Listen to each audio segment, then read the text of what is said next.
Assalamualaikum warahmatullahi wabarakatuh. Saya Yudi Prabuko, tukang donat dari Parung YouTuber tertua di semesta. Hari ini Panji Gumilang kembali diperiksa ya, setelah ditetapkan sebagai tersangka dan ditahan untuk 20 hari ke depan sampai tanggal 21 Agustus 2023 guna pemeriksaan atas tuduhan penistaan agama ya.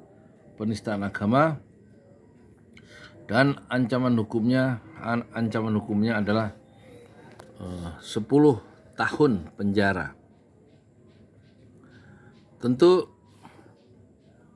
kasus Panji Gumilang yang merupakan pimpinan pesantren Pondok Pesantren Al Zaitun yang sangat megah itu berbeda dengan kasus yang sedang ramai hari ini, yaitu Rocky Gerung ya, yang dipandang melakukan ujaran kebencian dan sara, tapi tampaknya laporan dari Projo atau pendukung-pendukung dari Presiden Jokowi ditolak oleh Bareskrim, sedangkan Panji Gumilang sudah ditahan 1 malam di Bareskrim ya.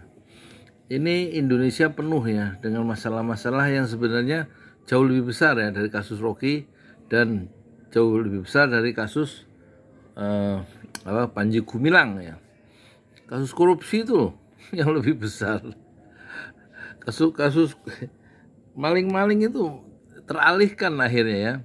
Termasuk kemarin ditetapkan kembali Ahok menjadi komisaris utama ya di Pertamina, nggak jadi direktur karena serangan-serangan yang dahsyat ya, dari akademisi, dari politisi, dari civil society.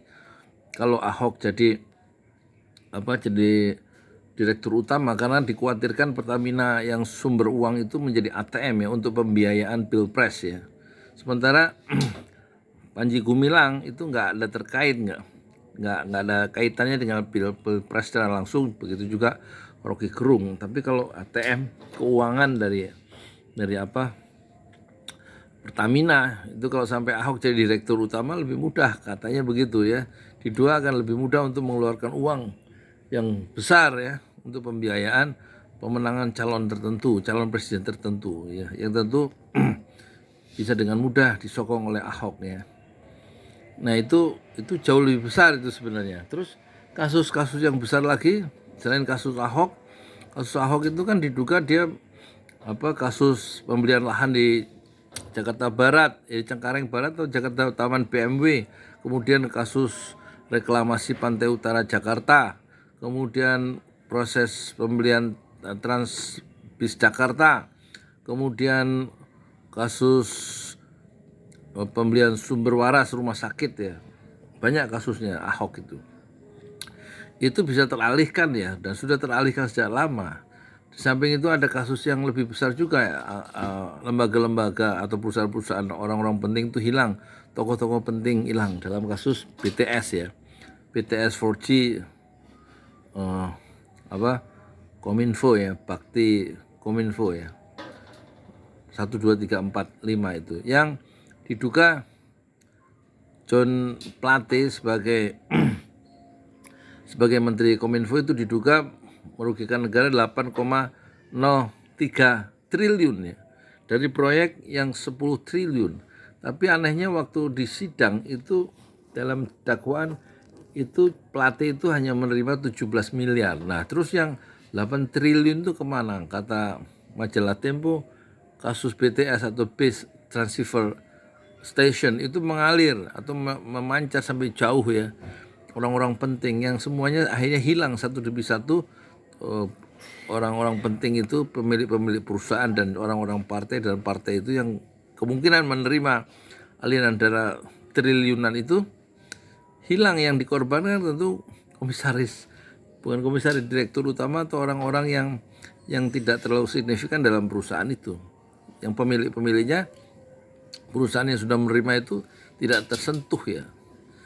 Jadi kasus-kasus Panji Gumilang itu bisa saja di blow up ya, termasuk Rocky Gerung itu di blow up untuk menghilangkan kasus-kasus yang besar, kasus-kasus korupsi yang besar ya.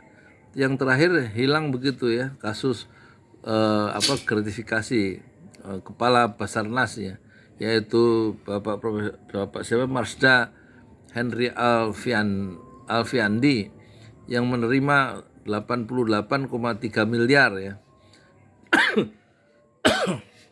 dari berbagai vendor atau rekanan dalam pengadaan barang dan jasa, sehingga beberapa komisaris utama dan direktur itu akhirnya tersangkut dalam kasus suap di Basarnas itu ya. 88,3 miliar ya. Jadi Indonesia tuh memiliki belum kasus-kasus yang nggak terpantau ya. Mungkin ya nggak tahu lah ya, mungkin ada juga ekspor ilegal nikel, terus ekspor pasir, dan kemudian juga impor yang setiap pengusaha itu mendapatkan fee sampai sekian dolar untuk 1 tonnya dan bisa mendapat ratusan miliar karena kebijakan impor yang merugikan petani.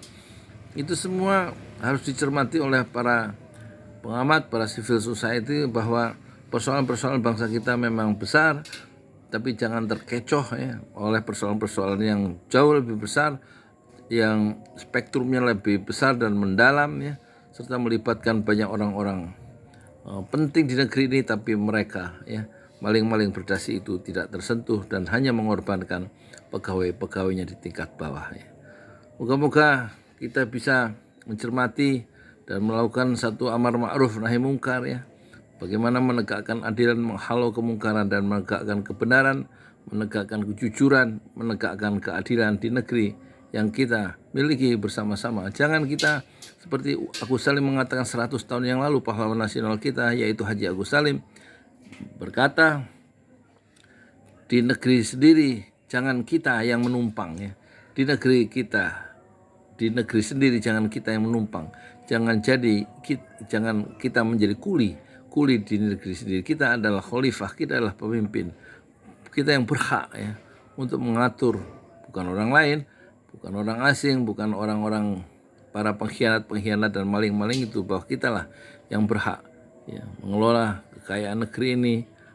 Tanah, air, dan bumi dikuasai oleh negara dan dipergunakan untuk sebesar-besar kemakmuran rakyat, bukan untuk sebesar-besar kemakmuran kaum elit, kaum oligarki, dan segelintir pejabat yang memiliki kekuasaan untuk mendukung dan bekerja sama dengan para pengkhianat bangsa itu. Assalamualaikum warahmatullahi wabarakatuh.